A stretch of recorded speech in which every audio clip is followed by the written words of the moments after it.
Hello there. You're listening to the Christchurch Escape podcast, Castleford's premier faith-based conversation that we know of. We're looking at Jonah, an odd little story which throws up some big questions.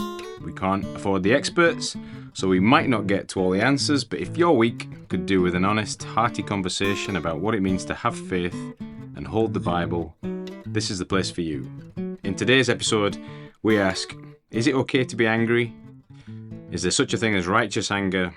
Why doesn't God speak to everyone? And what the Hebrew equivalent to a mic drop would be. We really hope you enjoy it. Hello, everyone.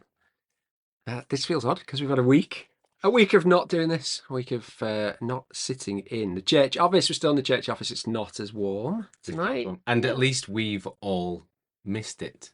Yeah. Doing the podcast.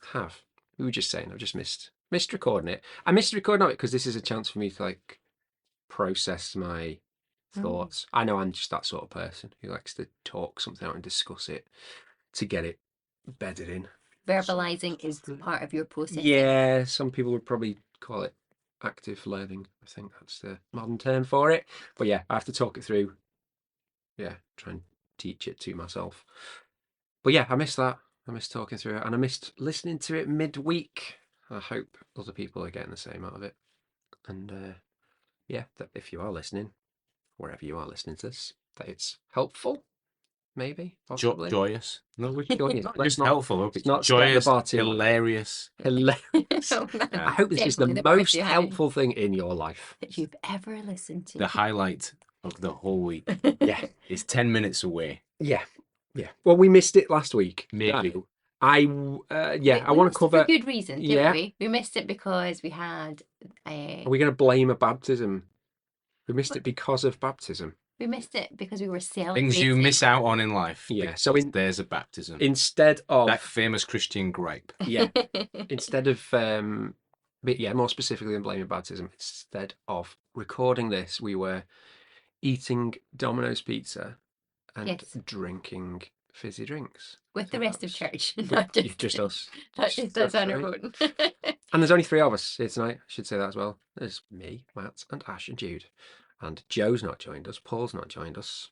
They've just told us to do it on their own. But they will. I think we've just decided that they're going to join us for a super party bonanza next week. Yeah. Yeah. But I think because we missed it last week, we should talk about...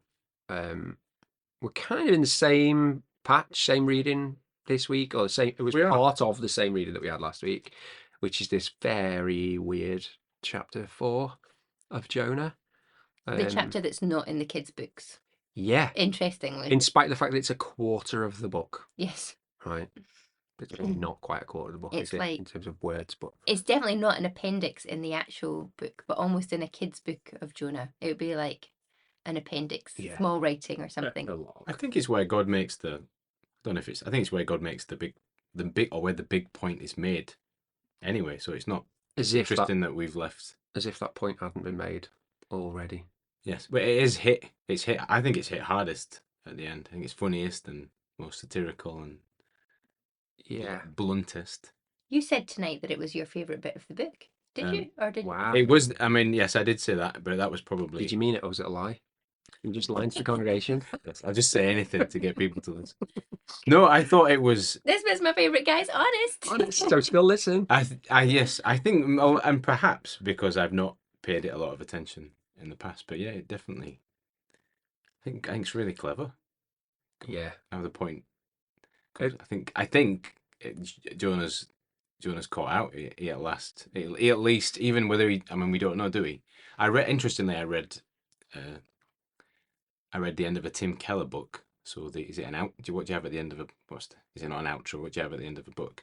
He said his last epilogue. An epilogue at the end was so who wrote the book, and then that was the last chapter. And at the end of it, he says, "Well, I think perhaps Jonah wrote it because he did change at the end. Otherwise, how would we know?" And I thought that might have been a bit of a jump, but I thought, oh, that's an interesting. It's kind of nice. It's like happy ending, but that's too twee for me. I don't know that. Yeah, I thought it was a bit twee for Tim. Yeah. But it caught my attention. But yeah, either way, the last chapter is So Interesting. why isn't it part of the children's story then? Because I was looking at that thinking, this is still quite typically, like in terms of storytelling, it's really typical. It's like Aesop's fable kind of structure to it, and clearly an allegory, a metaphor for something. That's the way that Jonah's being taught during it. So why don't we teach that as part of the story? Why has this never cropped up in all of my Sunday school years? So just for our listeners, in case they weren't at Christchurch this evening or last week, what happens in this little bit of the story is Jonah. You told it well tonight. Do you want to just give us it like in 2 seconds? Yes. Let's hope so. Jonah went outside, having given the message. Yeah. To the Ninevites. And the Ninevites have taken the message, done something about it. It looks like they've done something about it, but Jonah looks to me like he's still stewing on it, so he goes outside. Well, it says he goes to I think it goes to the east of the city, or he goes through the city, and he sort of sets up a camp. It strikes me in quite a let's just see if they really mean it kind of a way, and he makes a tent, but then the making of the tent's a bit of a disaster. The sun comes out, he gets sunburn, and then it looks like there's a breeze. Well, before then, there's a relief, and there is a leafy tree. Yeah. That God, so this refrain comes back up. God provides this. God provides this. So God takes him out of his heat, and he gives him some shade. And there's a bit of a picture of him being, in a bit of a regal spot. At least I don't know if I'm overreading that, where he's just sat on the edge of town. God's looking out for him. He's under the shade, and then God takes all that away. Yeah. He provides a worm to chew up the leafy plant. And then he provides a scorching wind, which will have been really familiar to, readers of the story or people around at that time. And he just gets properly stressed, and then he just gives up, as I said in the sermon, like a bit of a toddler. He has a bit of a toddler rant. And then God sort of says at the end, is that reasonable? Is it reasonable that you're so hacked off about that? First time around, he doesn't answer. I only noticed that tonight. Like, God asks him the questions at verse 4. God asks him. But the Lord replied, it doesn't answer yet. But the Lord replied, have you any right to be angry? Verse 4. And that time Jonah doesn't answer. That's true. Yeah. He's like almost like the point's been made. Yeah. I'm saying this is one of the jobs I do is there's some management training where there's like a feedback structure where if you need to challenge somebody, you start with just you don't have to tell them that they've done wrong. You just sow the seed. So the seed of so like God's just done that, just gone, just think about this for a second. He's not had to say you're totally out of order. Is it okay? Yeah. He's asked the question on your own practice. And it seems like he's gone without saying it. It's like Jonah goes, okay, back off. Yes. Don't be so angry. I think the whole tone of it is that, though. I think the whole tone of it is you should think about this. I mean, it's not without the story's got judgment in it, and it's got salvation in it, but so it's got like the extremes in it, but it's also got it's more the way that the way that the story's being told. God is making his point is you really need to think about this. You really need to think about how you think about this kind of stuff. It's a thinker, isn't it? Yeah. Even at the end, there is a cliffhanger question. It's not like you get swiped over the head. It's like just going to leave you. I was wondering how many books of the Bible, if any, end with a question. Yeah. Are there any other books? Ooh. That's going to be my research for this week. Or emailing. Yeah, if you know of any. Yes. And also, no, I should just say as well, because we have had lots of questions. We had questions come in last week, which we didn't have a chance to discuss. So we will discuss them tonight. Because they're great questions. Yeah, thank you to anybody who sent in a question, because it's helpful. Even if I'm stewing over them before we do this podcast, thinking I'm not sure what that means, it's good because it makes me think from a different point of view. So please do keep sending them in. I was just going to say, I think it's a shame it's almost not part of the kids' story, because I think kids are able to get this. I think kids would laugh at that. I think my kids would laugh at that. They are able to get the picture that's going on. The guy who can't even make a tent without getting sunburned. He can't even sit in shade without it getting eaten by a worm. Do you know, like that, the kind of calamity of it. When he gets across he goes straight to, I wish I was dead. Yes. I think I got that right. I think that's a rant. I think it's I wish I was dead. I mean, I think in the back of his mind, he would have been pretty down, but it is just I wish I was. Yeah, it's a I wish I had shade. Yes, it's a Wish I was toddler. dead. Yes, it's a toddler like rant, isn't it? Although I like, and forgive me if there's like a modern lens, but like in our current image of Jonah that we're using for this series, he's got his head in his hands. He is clearly a guy who is not happy. Yes. For a variety of reasons. Yeah. Is like, are we being too laughing at him in the way that we're doing? Are we? I mean, is it too modern to say? Does he have some mental health issues? Are we being too insensitive to just go look at this figure of nonsense? If that's true, if he has mental health issues, I also have mental health issues, because I laugh at that, but knowing full well that, I mean, I might not have shouted out to God, I wish I was dead, but I've had over the top reactions to disappointment and annoyance with God, as my wife will attest to. No, with God, with everything. I think that's just a normal. It's a very human way to be. I think most people have got. I don't meet many people who haven't got to that point. I think if you're angry, if you're disappointed, you don't tend to like think, okay, before I react in my anger or disappointment, or we don't tend to go, okay, but before I do that, on a scale of 1 to 10, how big is this thing? I'll just make sure my reaction is that size. Yes. If it's annoyed you, it's annoyed you. So you just we go straight to 10. Yeah. Dear. And it's the worst thing. And you forget perspective. We all lose that then, don't we? We don't think that there are wars and famines and much worse things going on, because I just feel like I want to leave the podcast at this point and just say I cannot participate in this podcast anymore this evening. Because you never get angry. Because if anyone who knows me well actually listens to this, they're just like, she can't even speak. How dare she? Like, I don't know. I can't go on. No, like, I don't know if I can do talking about how I react inappropriately. Which I think is why the book is so beautiful, because God, I think I would have every reason to be like, you are being ridiculous. And there's a sense in which he says that, but he gives it to us in a story.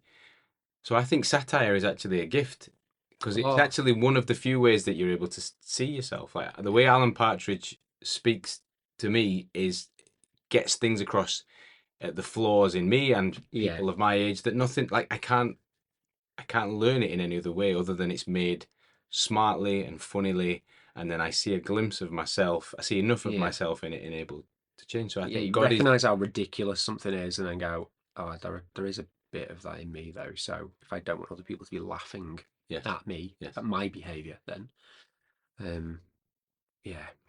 so the equivalent for me might be Motherland, when I see the characters in Motherland and I see how they're behaving, and you see parts of yourself in them, and you go, oh yeah, and it's funny. Yeah. But also there's a lot of realism in it as well. Yeah.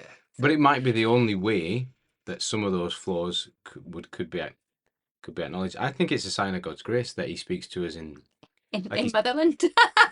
No, in that he's bothered to really. I think Jonah, like if you stand all the prophets next to each other, Jonah is a bit different than the other ones, and I think it's a bit dafter, a bit funnier. And God is, in God's grace, in God's providence, He goes, right, I'm going to also try and speak to you in this way. He has no victories, does he? In this, Jonah, like it just seems to me. I mean, it's called Jonah, the book, but he isn't even anti-hero in it. He's just constant disappointment, I think, in it. What does he do? What does he do right? We can tell me one good thing Jonah's ever done. We can ache with him. No, I can't do that. I can't. You dismiss all of Jonah. No, I'm not just like from a empathy point of view. I want to go, oh no, be nice to him, be nice to him. But he does all the things that I know I probably would do, but he does all the things I might do, and so. Yeah, I don't see that in a judgmental, I would have been so much better. I think like I said before, it like David, just go, these are the worst bits of everyone can get to these extremes. Everyone can try and run away from God. Everyone does get disappointed at the slightest thing. Everyone does sit in judgment on other people. All those things. He just doesn't seem to ever get, compared to David, where sometimes actually he does very well, and you go, well, yeah, I can see his faith there. Jonah, even when he's gone and delivered the message, gives them 2 sentences, gives them the bare minimum, and then goes and sits in judgment. I'm going to defend him a little bit just because I can't help myself. But like when he gets on the boat in the first place, he does tell the sailors that he is running away. So he doesn't lie about the fact that he's running away. So there's an honesty to him. We could good grief. Honesty. He gets to have when he's actually in. Gave you a Stanley quote then. When he's in the belly of the fish, then he does actually cry to the right person. You could give him that. He does actually go to the Ninevites in the end, even if he is dragging his heels and things like that. There's some redeemable qualities. Could we completely strike him off and say this is just a pathetic? Maybe we can, but I think even if Jonah in heaven one day, and I'm going to be like, my friend Matt didn't like you, but I liked you, Jonah. If I get the chance, I would hug him for being a massive disappointment, because I think that's what. I can only speak for me. That's what I need, is to know that every follower of God doesn't have to be a hero at all. Like his grumpiness in this speaks to so much of my life at the moment. Like grumpiness and disappointment and explosive anger over nothing is 100% me. Is it relatable, Matt? Is that what you're trying to say? Beyond. If I was in a tent and a scorching east wind came now, I would. I'd say I want to die, but I'd probably add a few expletives to it as well. I can't. As you've just said that there, I'm trying to think. I've thought of Peter a lot in terms of people who I would relate to, but I think Jonah. So I think if we do see him in heaven, I would think. Please God, I'd love to think that might happen. But he's. You want to hang out with him? Well, I think, like Matt said, I would want to give him a hug and say I think some stories can really mean a lot to us for different reasons. So he failed. Yeah, he ran away. Happy saying you are. He ran away, people. So I guess you, Jude, will know this much as anybody, but that's definitely been a big part of my story in terms of ministry and everything. Is that I've thought very much about running away, initially. Running in the opposite direction. Running in the as soon as I finished Bible college, we got a chance to give a talk, and my talk started with, "Well, this has been great, but it's the end of." Thanks very much. It was literally the least inspiring send-off message anybody's ever had. I immediately set off I went straight back to work, straight back to the mill, and ran away from what felt like a calling. So yeah, I'll be behind you in the queue to give him a hug, and I'm rubbish in the ocean. So we'd have a lot in. Yeah, I think I'd hang out with Jonah. I'd be thankful that God speaks through people like Jonah. Yeah. You'd hang out with them as long as there was a nice shady plant. He'd sorted out his tent business a little bit better, and hopefully in heaven, no scorching east winds. So somebody else to rant with. Somebody else to rant with. And somebody else like I'm the only person who's getting angry in a given situation. Like, why are you not all raging about this? And he as well. Maybe could we give him this? He clearly cares about justice. So that's what it is. That's me as well. That's what it must be. He clearly he looks at Nineveh, and he's got such a heart for what's right, and that's a wrestle for him. And I think actually with light nationalistic sprinkling, but yes. But Jonah's one of those books where, if we're all being honest, we'd all struggle with this. We'd all struggle if there was a contemporary Jonah story that happened today. I think we'd be sat at the edge of the city with Jonah, with our head in our hands, saying, "This can't be." So that's the interesting perspective on this chapter, I think, because to think of him as in this moment, him actually, he thinks justice is going to be done. That's what I'm doing up on this hillside, looking down on Nineveh. I'm going to see justice being done, and that doesn't happen. his version of justice. Yeah, that's the interesting bit, I think, because it goes too easy to look at it and go, oh, he's totally out of order. Like, all these people have been saved, but he is thinking, this is not fair. This absolutely isn't fair. I've come from a people who are trying to keep very strict rules, and who consider ourselves saved as a result. And superior. And yeah. Interestingly. Yeah. Do you think he's actually like trying to get like the best view in the house for like the lightning bolt that's going to come to strike? Yeah, I think it could be that. Like, camera phone out. Like, it's coming. Where's the the burning sulfur moment? Yeah. Yeah, like I've read of all these. He would have known of other cities being destroyed, laid to waste. So I'm going to see that. I'm going to get a good view. Perhaps. I think that, and waiting for the Ninevites to fall, to drop the act. Yeah, okay. I'm going to sit here and gloat because you'll never keep up the pretense. Yeah. This is a pretense, and he's waiting for them to fail. I think you can see enough of that, and he's agonizing over it all. Yeah. If you've made it this far, you deserve some sort of reward. What's the reward this week, Ash? How massive has it got? Private jet? This week's cakes are... This isn't... You won't get all of these cakes, will you? Let's make this clear. You'll just get to choose one of. Chocolate hazelnut tart. Morello cherry blondie. Ooh. Is this you doing your Marks and Spencer's voice? Lemon drizzle. This is not... Pastel... I can't say this one. Pastel egg tarts. Pastel de nata. Those are the cakes on offer, and those are yours if you can remember. These aren't just cakes. These are Christchurch cakes. The word is grumpy.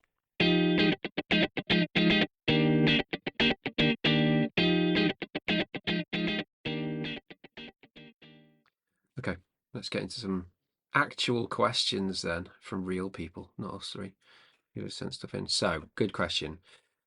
This is to do with God being angry with Jonah, Jonah being angry with the situation, Jonah being angry with the way the Ninevites are behaving. Lots of different perspectives on anger, I think, in this passage. So, righteous anger, is that a thing? Is it okay to be angry? Is it wrong? I really hope. Is it wrong that Jonah was angry at the situation? So let's start with whether he was angry with the Ninevites and that. Is it okay that he was angry with that? That Israel had been really trying to keep to the law, and these people just stick up some Hessian. And I'm gonna go out on a limb. Ooh. I don't know if I'm actually that far on a limb. Yes, yes. I always. I think it is right that he's angry, because if even half what we know about the Ninevites is true, then yeah, of course you're going to be. They were a menace, and they would go on to do some pretty bad things to Israel. So yeah, I think as an initial response to so I'm not like a politician ducking a question, saying yes, he was right. I think he's right. I think there's more to it than that, but I think initially, yes, of course. I think he's angry, and there are things that can make us angry, and we would have to not tick the I'm a robot box if we were to not get angry about things like that. Yeah, and he's not just angry with them being baddies, is he? I'm trying to think of the justice in it, in terms of, if Israel had failed God, what would Israel have been expected to do to make themselves right with God? Say that again. Rumbling. I can hear a rumbling outside. I can hear the rumbling of wheels. There is. There'd been an expectation on Israel. They would do more than just let's stick on some sackcloth and. Yeah, in terms of making themselves right before God, they would have needed to go through several processes. Yeah. Instead of being able to access God, being able to be called one of His own, that kind of thing. the Israelites, the conditions to the Israelites being part of God's people were not just a one-off thing. There were continual sacrifices. I think that's what you're trying to get, isn't it? There was continual sacrifices just to keep your fingertips on the edges of trying to get into God's presence, kind of, that thing that people still have now, I still have now, of going, hold on, like, you feel like that's a fairly righteous indignation to go, but this is like one rule for everyone. It's not one rule for them and one rule for me. It's supposed to be one rule for everyone. So if the rule is, you do this thing wrong, you do this sacrifice. You do this thing wrong, you do these. And it's like, well, this entire city have done wrong seems things. to be, have done terrible things, wouldn't he have had in mind, okay, I already know what they're going to have to do to make this right. And yet they choose their own thing. We'll choose our own punishment. This is what we need to do. And it seems God is accepting that. It's an interesting thing, isn't it, that what we do when we are guilty, like just as humanity, the way that we respond to guilt, and pretty consistently, with a few exceptions, obviously. I think one of the things that we all do universally is we justify our own position and accuse others. That is almost the universal response to guilt. So, and that can be, the examples of that are like from the littlest thing. I would never do that. Another lie. Wow.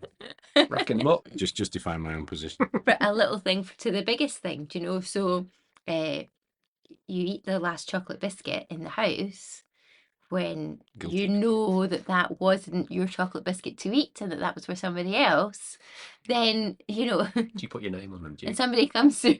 No, I hide them. And then they still get eaten. But anyway, somebody comes through. The problem through. with these stories is I've lost all sense of what we're talking about. All I can think of is I'll focus on your guilt. Chocolate biscuits. No, not even my guilt.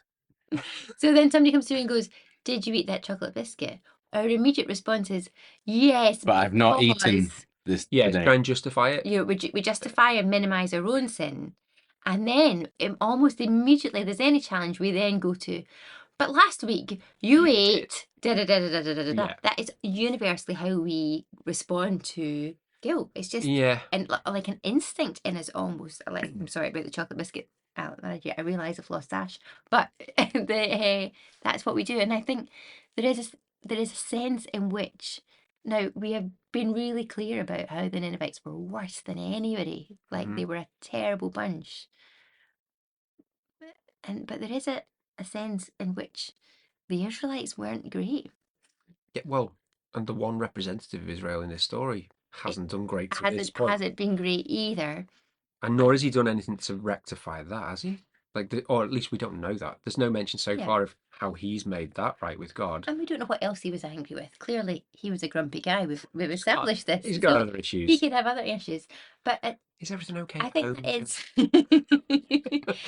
something that is a stumbling block for people exploring Christian faith, I think, in terms of being able to see how God needs to forgive others, but not necessarily thinking that they need themselves forgiving.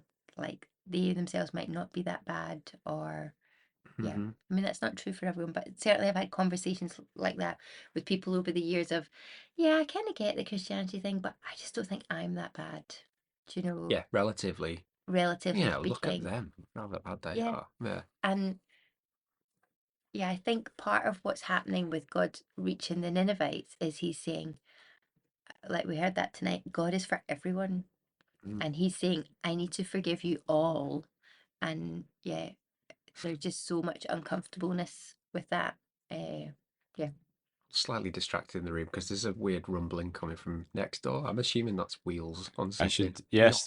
Not internal thunder. It's actually all the few different people have come to spend time here. I don't know if you can hear it on the podcast. You can hear it on the podcast. We should leave it on, exaggerate it.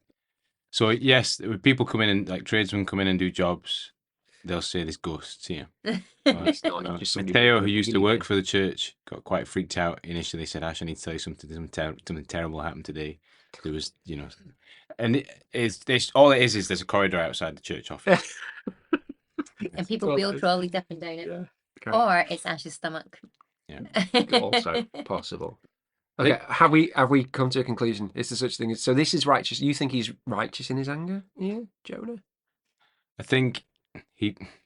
No, I don't. Okay, Because he doesn't see the whole picture. Yeah. I think that's the point that's being made. He just sees, and I think we have to have some sympathy with him because we can all. I think we all do this to a certain extent. We all see God through our own eyes, and we say he should do this, and he should do this, and he should do the other. You know, we all have our. We all want to have a version of him that can be really quite selfish at times. Should forgive this. And whereas Jude said earlier, we look at it through a sort of self-justifying lens of, well, I know that at least for my part I do this, and that's always counteracted by this kind of thing that I do, and God will at least see that. Yeah. But we are less able to see those truths in other people, especially the baddies. And I think one of the things that the story says is God says, well, I see the truth of it. I see the bigger picture of Nineveh, and I see the bigger picture of you. And there's not huge amounts of difference. I think what is the expression, but by the grace of God, I think is a helpful thing to think about. So I think, we all end up in different spots, and God says, look, these people growing up in Nineveh now who won't have had any intention of thinking this way or being this way, and yet they will the same be this way. have, Jonah. So it's just I think God is teaching us about, I think there's something to learn about justice here. Do you think you could say that it is okay to be angry, but probably it's okay to be angry? It's a justifiable emotion. Who are you saying this to? Just in answering to the question. Is this in terms of his opinion on his anger towards Nineveh? Or, first of all, or their situation? Yeah, it's okay for him to be angry about Nineveh, but can we ever call any of our anger righteous if we can't see the full picture and we're not willing to be just as angry about our own sin? Is probably the word I want to use. Yeah. If so it's okay to be angry about injustice, about wrongdoing. That's all great. Almost, it's like how God feels about some of it, isn't it? But can we ever have righteous anger? Truly righteous anger? We claim it, don't we? Even if we don't. So, I mean, sometimes I'll fall into the trap of verbalizing it, or not overtly, but giving the impression of, well, actually, this anger is legitimate. I need to tell you that this is not just me losing it. I'm not going to call it righteous anger because I'm not going to throw that away. Justified, you going for though? It's that kind of thing. And even if we don't verbalize it in our own heads, we might think to ourselves, well, actually, this is. So is Jonah justified, not righteous? Is he justified in getting angry with the plant dying? And the hot wind coming? That would. Is that just? It does seem unfair, the situation. It does remind me, and this might be a slight sidebar, so forgive me, but I didn't pray this prayer, but there was a time in my life I was running really well, and I was going for a parkrun PB, and I thought about, imagine I could really do with some rain now. And at least the thought popped into my head. I was like, oh, why is it scorching today? And I remember thinking how incredibly selfish a perspective. You wanted everywhere to be covered with rain. I thought if you could get a PB. If we just had a bit of drizzle halfway around, the PB was on. And there was enough selfishness in my head to think, well, wouldn't that be great if God could just have that in his big plan for me today? And then because I'm sure I could be a good person on the back of this, and this sort of security would last me a whole lifetime, this achievement. And it's a horrible nonsense, isn't it? Because God is, again, thinking about the whole picture. So I guess if he's annoyed about a leafy tree and he's annoyed about the desert wind, actually he's annoyed about selfish things. And I think part of what God is saying, he's annoyed about selfish things when he looks across the road at the provision of God, that you highlighted that tonight, that God provided the tree, God provided the worm, provided the fish, and provided the scorching east wind. Yeah. I mean, really, God? That's what I love that though. I love that as the word. God didn't send the fish or just allow it passively, or allow. This is to help you out. This is provision. Yeah. How often do you feel about things that annoy you? How often do you feel like, oh, I'm so glad God has sent this provision of these really annoying circumstances? I think sometimes, don't you think, we It's do not sometimes do glass. that retrospectively, don't we? And that might just be rose-tinted glasses, but sometimes we look back and go, well, that was God provided. I can think of times when, yeah, a problem has occurred, or a terrible circumstance occurred, or something's been taken away as well, that I feel like looking back, I go, I think mean that was years, a though? good thing. Yeah, sometimes years, sometimes just after. I Sometimes go, quicker. yeah, actually, that was better. That Like, hypothetically speaking, if you'd lost your phone this week for oh, several days, that was was that a not good provision. provision this week? That did not feel like provision this week. No, but my work colleague hanging on an extra half an hour to be able to get it back to me. Yeah, that was provision. Yeah. Yeah. And how do we see God's provision like? Oh yeah, I'm sorry, I know And I that's think not the really. argument from people who don't have any faith would be, that's just you're making it fit afterwards. Like life continues anyway, so you're making the best of it. So wherever you end up, you will then look back and go, oh, it's come good, and that's come good. Just I'm saying that's come good because it was God's provision, and others would say, no, you've just made that come good. Like you've just tried to learn a lesson from it. You've tried to become better as a result. You've tried to find the positive in it. That's interesting about I'm a very God's positive provision in the tree worm scorching east wind. It ends with the scorching east wind, as far as the story that we have written down. It doesn't end with, and then he gave him a nice handshake, rewarded him for his work in Nineveh, and he retired on the coast. just near Tarshish, where he remembered every day God's goodness and faithfulness to him. Although some stories do. Some of the Bible stories of Occasionally, the Bible stories end. I mean, not. So Peter gets the blessing of. I mean, we don't know ultimately whether it was, there's a different ending perhaps historically, but he does get at least a redemptive story. I think the Apostle Paul ends up in jail, but it sounds like quite a, he's got a place to be, so he has a, well, at least, the Apostle Paul at least gets a, well, you were right about this, and you were clearly a servant of God. So some people do get that, but Jonah doesn't. Jonah's left, just hacked off. Yeah, which is another kind of, a question about fairness and righteousness. So I know that was asked as well about like who does God reveal himself to, why, how? Because it seems like God has very clearly sent a message to Nineveh. So God has chosen those people to reveal himself to via Jonah. But there must have been other cities around at the time. And still now, who does is it okay that God just reveals himself to some people? Is it true that God reveals himself to just some people and not others? Because it can seem that way. It must seem that way for a lot of people. It's such a weighty question, that one. I don't want to. Well, don't blame me for it. I don't want to jump in and go, oh, well, actually, this is how God works. Do you know, and be quite glib about that, because I think the fact that clearly God does reveal himself to some people. Yeah. There are some people who don't hear that. Yeah, because I think that just needs a bit of weight. Do you know what I mean? Yeah, because I think there are probably varying degrees of it as well. I think that's possibly within the question that's been said in it, because there's the argument that, well, God has revealed himself to everyone through creation. You look at how ridiculously complex and fascinating and beautiful and awe-inspiring creation is. That should send us heavenwards. Like we should be thinking that can who be has provided. That's a get out of jail answer. Yeah, but I think that does exist. There's evidence. There are people who have been peoples that have been turned to God through looking at creation. But there are then those people who have had a direct message from God. Like they've had some get a phone call, some Yeah. just get a whisper on the wind. Yeah. Some just get that little tree seed looks. sowing. Yes. So why the discrepancies in terms of which way God And speaks? Is that unfair, unjust? Should we have a righteous anger about that? I think there's definitely we should be wondering why.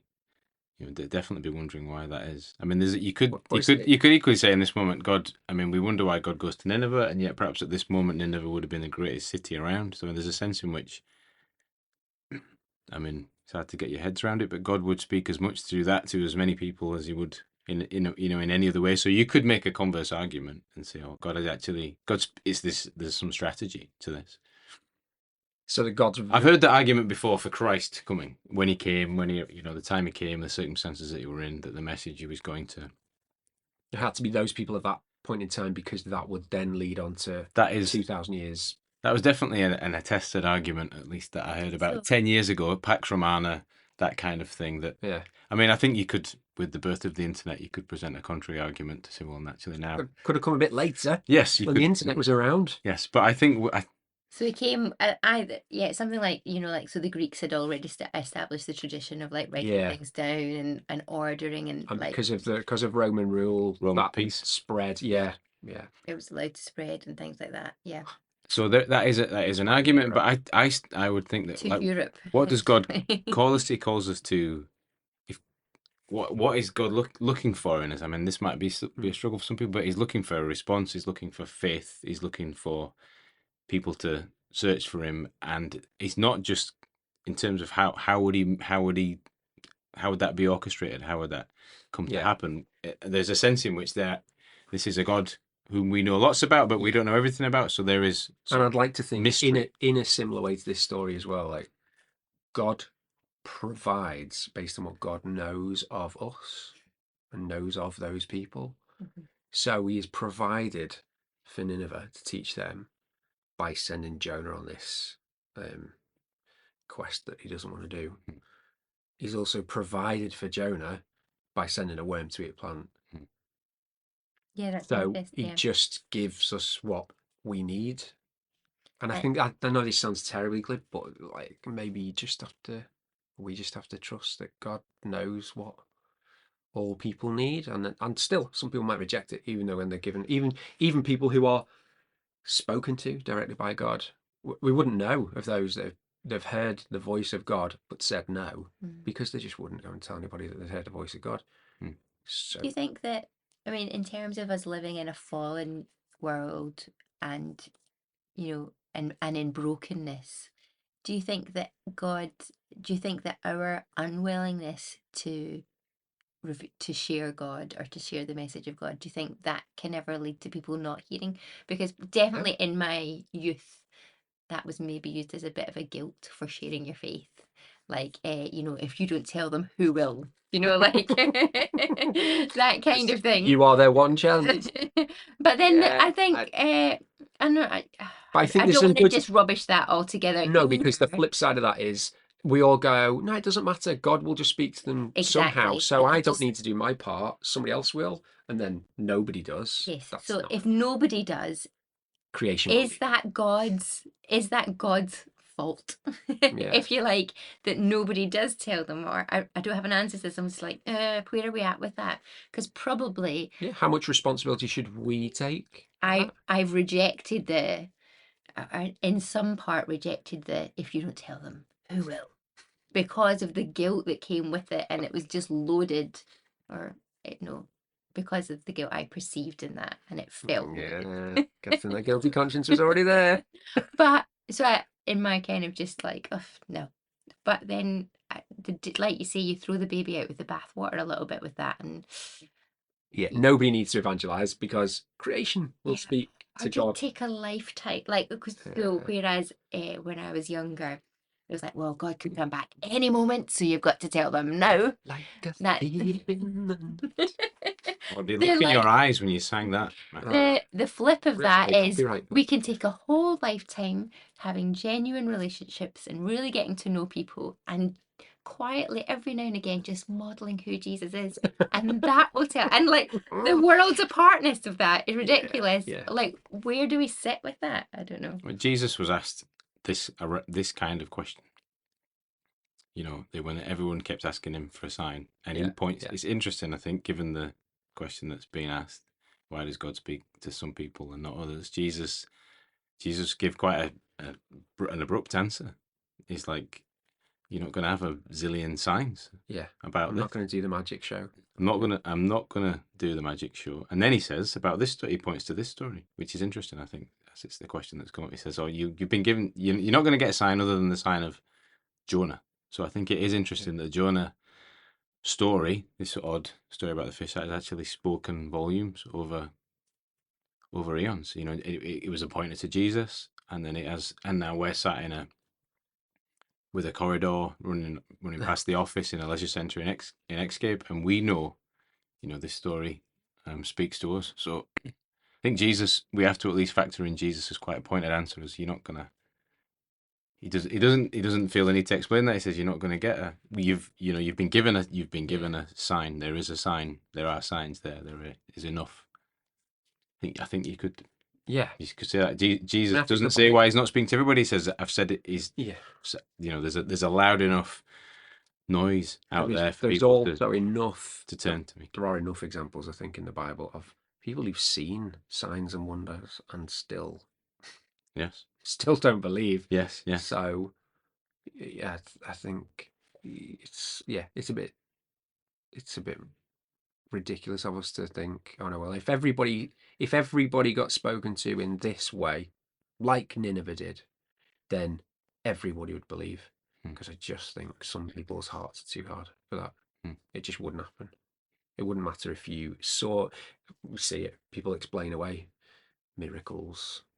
We have to try and rationalize it so that we don't have to believe in God. So yeah. And that is part of the problem of the children of Israel, wasn't it? Like they had the signs on the doorsteps. They had the prophets of God who actually spoke the word of God to the people. They had the presence of God at one point in the temple, living alongside them, and still their hearts were hard. In terms of the plant, the provision of the worm, this came in as a question about the plant being perhaps being a picture of Israel. Is that part of the allegory? Is that part of what God's saying to Jonah as you go, look, I can take your people down just as easily as this? I'm definitely not learned enough to rule it out, because it's the use of the picture of the fig tree and trees generally to depict Israel as being, Jesus does that, so you couldn't rule it out. Maybe that should be the next set of sermons. We should just do all the tree stories in the Bible, because I'm now thinking there's quite a lot in there of like trees and bushes figure quite a bit. Interestingly, fish figure quite a bit. Like, I mean, I know we haven't really talked about that in this series, but there's one big fish in this series, but then like fish, a series on fish in the Bible. That would be interesting, wouldn't it? That's what we're going to do next, I think. Would it be interesting? I think that's the question that you have to. Well, that's your job to make it interesting. You have to think about. Yes, I mean, I think there's the story of Jonah, which is it's hard to get your head around. I didn't use the word unbelievable, but it's there, isn't it? It's in that bracket. But there's a New Testament story about a fish that Jesus grabs a fish and he finds a coin in it. It's equally, it's quite an outrageous story. But we are in the business of believing that if you believe in a God who sustains the whole universe, then you have to have your mind stretched somewhat. Well, going back to the fact, I don't even know whether it is stretched or whether it's just like, that's God's logic. It's not. There is nothing miraculous to God because it's all just within His power and control. So it's not miraculous to God. It's just part of His design. Wow, there's something to throw in late on a Sunday night. Matt. Well, but we struggle with. That was when I was listening to the podcast the other week. I suddenly thought that I had a mini revelation of my own. Yeah, we struggle so much with the miracles, but then we look, not a few miles outside our own planet. Yeah. And pretty much everything blows our mind. Yeah. We look into the oceans and a lot of that blows our mind. We look into our own minds and it blows our mind. So perhaps we shouldn't be so amazed. Yeah, and often what we ask God for is a miracle. Yeah. We don't want a logical response from God. Often we're like, oh, actually, can you give us something miraculously, please? That would help me out. but I won't believe you when it comes. I have a last question, or a Go. question. It doesn't have to be a last question, but a question. Your But last I just think it ends. Well, it ends on a question. It ends on a question, which I don't think that's an accident, but it's interesting, the emphasis. It can't be a throwaway line. You can't have a story that's as well crafted as this that ends. But Nineveh has more than. I'll read from verse 10. But the Lord said, "You have been concerned about this vine, though you did not tend it or make it grow. It sprang up overnight and died overnight." So we know the kind of point that the story's making here. But Nineveh, so emphasised here, but Nineveh, more than 120,000 people who cannot tell their right hand from their left. So, so God should have care for these people who there's an innocence about them. They don't know exactly what they're doing. Yeah. And many cattle as well. And many cattle as well, which I think is the story appealing. Is that a direct translation as well? Cattle and animals, I think, is a. Don't know. I think in some it says and also animals. I didn't know what the original. Was. Would that be an appeal? Would that be like an empath, to show empathy with the people of Nineveh from a people Israel who would also look after cattle? Is the storyteller saying, look, these people, they can be a bit lost and they've got animals that are there's a wider level of suffering to this that you would also care about. Is it as simple as that? I don't know. This whole series has made me question the whole your theology of animals. Do all dogs go to heaven? Yeah, it's because I now this story is, and I'd never seen it before, just littered with using all of creation, like all the flora and fauna of creation to the bottom of the ocean, the bottom of the mountain, every part of creation, the big fish, Jonah, the cattle in Nineveh. Yeah, so he is one of those people who is being led towards God by all of creation. The animals who had to fast and wear sackcloth. Yeah, it seems like I never saw it as such a. So you think that's like a nod to the shepherding people of the Israelites, like? I wonder if that's what it is. In what way? What would it be saying to them? They would hear a story like that about, where there's a point of connection for Israel. Say, oh, well, actually, we know the consequences. We can get a bit lost too, perhaps, but maybe if you don't think that, oh, well, there's a consequence to this, to the farmyard animals. We should listen to this.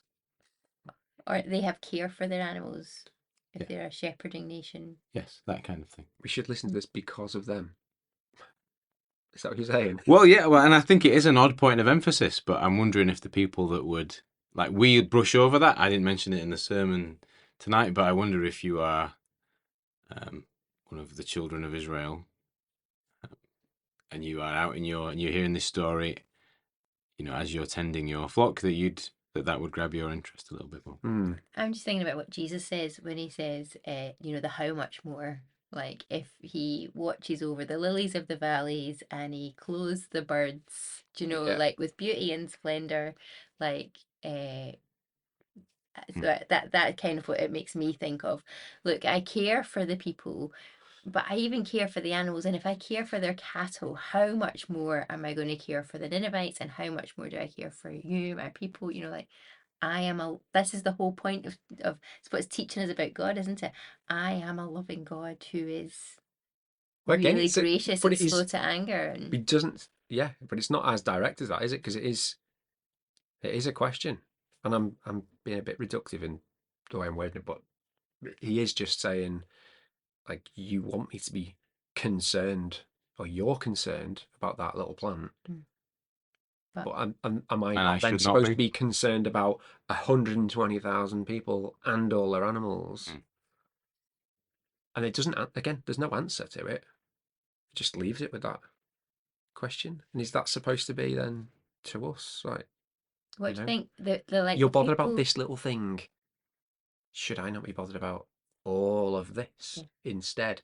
Those times when I'm going, why me? Why now? If this was your campfire story, like back in the day, when it was first being told, the story of Jonah around the campfire, and it ends with that question, boom, like mic drop. What's the equivalent of a Hebrew mic drop? I don't know. And then the rabbi or that's whoever. That's a great band name, Hebrew mic drop. But that it is a Hebrew mic drop. And because... then the rabbi leaves the campfire. Then as you all go back to your little homes, what do you talk about? Like, I'd love to know. I'd love to be. It's good like, provocative storytelling, isn't it? Leave Hebrew it on a family that just what's their chat about on it's what's their cliffhanger, podcast on the Jonah story. I think probably by the time they'd gotten home, actually, we do need a God that is as gracious as that. Or the You think, or do you think they'd just be moaning about something? That'd be me. well, maybe We'd start talking about it. That's what I do on the way back from church. Start talking about the sermon, and then just end up in a rant about something. We need to pray for Matt. Well, this is no. This is the answer is already here. This book has been my I'm already enjoying it.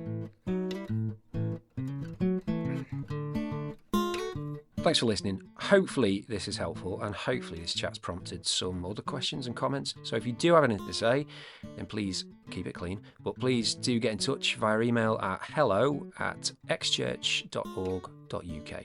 Have a good week.